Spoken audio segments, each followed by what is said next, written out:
Pack cực chill và bút. Và đây là cái pack của chúng ta ngày hôm nay. Mình nhìn trước nào là biết là âm thanh của pack này nó cực kỳ khủng hoảng rồi. Bạn nào mà muốn chơi pack này lâu dài ấy, thì cho cái tiếng nhỏ xuống. Đây nhá.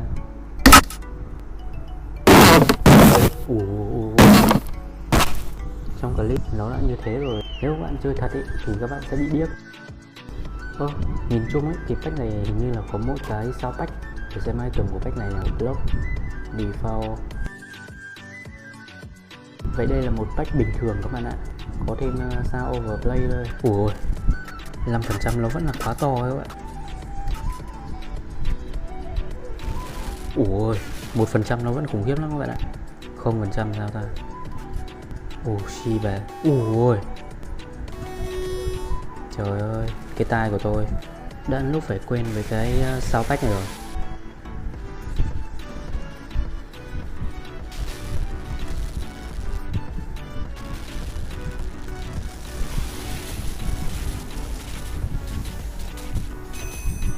Ôi trời ơi, cái âm thanh nó thực sự là rất đau đớn luôn đấy.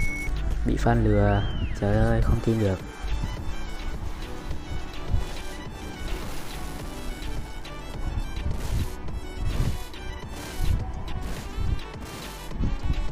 Mình sẽ overplay với cả cái pack V4 của mình đã. Ok, cảm giác nó sẽ chill hơn.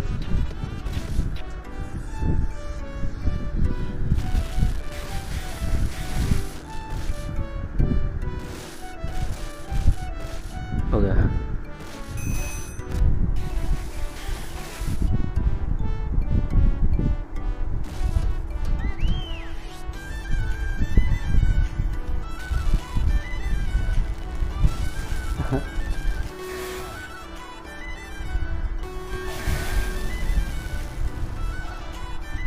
Ok.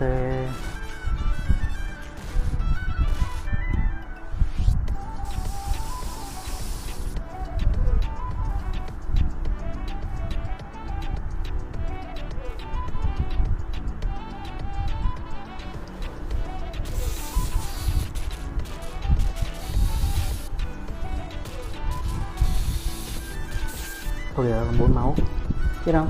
Mình nhắm nhiều xíu lắm mà.